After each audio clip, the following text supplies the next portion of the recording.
رمضان المبارک بڑا مقدس بابرکت مہینہ ہے، اس کی عبادات میں سے ایک اہم عبادت نماز تراویح بھی ہے۔ کیا ہے؟ پڑھتے ہو سارے؟ اب چپ کر گئے، پتہ چلا سارے نہیں پڑھتے، مرضی کے مالک ہیں آپ، آدھے آتے ہیں۔ اگر سارے آئے نا تو جتنی مسجد اس وقت فل ہے، سارے رمضان میں ہماری مسجدیں فل ہی رہے۔ دعا کرو کہ خدا کرے ایسا ہو جائے۔ لیکن حضرات، نماز تراویح وہ عبادت ہے جو اللہ کے محبوب کو بڑی ہی پسندیدہ تھی۔ نبی کریم سرور کائنات صلی اللہ علیہ وسلم نے 3 دن صحابہ کو با جماعت نماز تراویح پڑھائی، 3 دن۔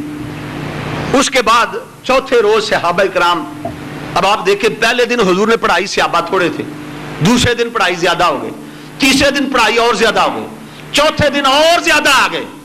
پتہ چلا صحابہ کا یہ طریقہ تھا کہ عبادت پر حریص تھے، جب پتہ چلتا کہ حضور نماز پڑھا رہے ہیں۔ ذرا تصور کرو نا، مصلی پہ قرات کرنے والا، قرآن پڑھنے والا امام الانبیاء ہو، پڑھنے والے صحابہ ہوں، تو ان کا جی تو گھر جانے کو چاہتا ہی نہیں تھا۔ وہ تو چاہتے تھے کہ رب کے قرآن کی تلاوت ہوتی رہے، رب کا محبوب پڑھتا چلا جائے، ہم سنتے۔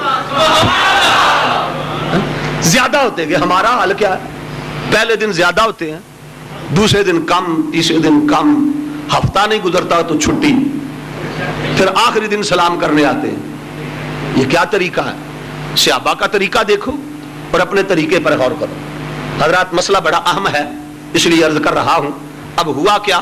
چوتھے روز حضور صلی اللہ علیہ وسلم تشریف باہر نہیں لائے، صحابہ مسجد میں تشریف رکھتے رہے، انتظار کرتے رہے کہ آقا آئیں تو نماز پڑھائیں۔ حضور تشریف ہی نہیں لائے۔ فجر کے وقت حضور تشریف لائے، فرمایا صحابہ میں دیکھ رہا تھا رات کو جو تم کر رہے تھے، یعنی کیا کر رہے تھے؟ انتظار کر رہے تھے۔ میں دیکھ رہا تھا مگر میں جان بوجھ کر باہر نہیں آیا۔ کیوں؟ فرمایا مجھے اندیشہ تھا کہ اگر میں آج بھی باہر چلا گیا تو کہیں اللہ اس عبادت کو میری امت پر فرض نہ فرما دے، اللہ کی طرف سے حکم نہ آ جائے کہ ساری زندگی ہر مسلمان پر تراویح فرض ہے۔ فرمایا اس لیے میں جان بوجھ کر رک گیا، پسند تو مجھے بڑی ہے مگر فرض کے اندیشے سے میں باہر نہیں آیا۔ اس کے بعد صحابہ کا معمول کیا تھا کہ علیحدہ علیحدہ اپنے گھروں میں نماز تراویح ادا کرتے تھے۔ حضرت سیدنا ابوبکر صدیق رضی اللہ تعالیٰ عنہ کے دور خلافت میں بھی یہ سلسلہ رہا، الگ الگ نماز تراویح گھروں میں پڑھی جاتی تھی، یہاں تک کہ سیدنا عمر فاروق رضی اللہ تعالیٰ عنہ کا دور خلافت آیا تو آپ نے صحابہ سے مشورہ کیا کہ کیوں نہ نماز تراویح با جماعت ادا کی جائے۔ سب صحابہ اس بات پر متفق ہو گئے۔ حضرت عمر فاروق رضی اللہ تعالیٰ نے حضرت ابی بن کعب کو حکم دیا کہ آپ کی آواز اور قرات اچھی ہے، آپ صحابہ کو نماز پڑھائیں، اور 20 رکعت نماز تراویح کا آغاز کر دیا گیا۔ کسی نے، حضرت سیدنا عمر فاروق رضی اللہ تعالیٰ نے اپنی طرف سے نہیں کیا، ان کے سامنے کملی والے کا عمل تھا۔ صحابہ کا کوئی فعل حضور کے عمل کے خلاف ہو سکتا نہیں ہے۔ اب انہوں نے جو کچھ حضور کو دیکھا تھا اسی کے مطابق یہ عمل کیا۔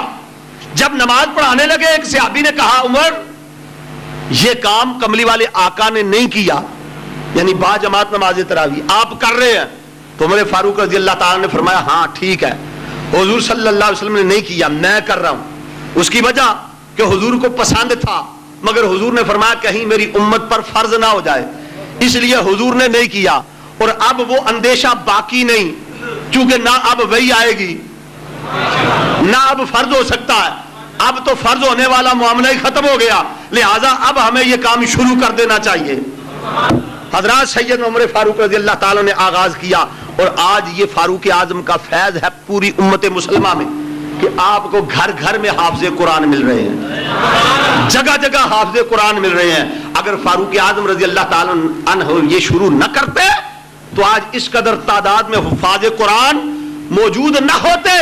حضرت عمر فاروق رضی اللہ تعالیٰ نے 20 رکعت نماز تراویح کا آغاز کیا۔ آج تک جمہور علماء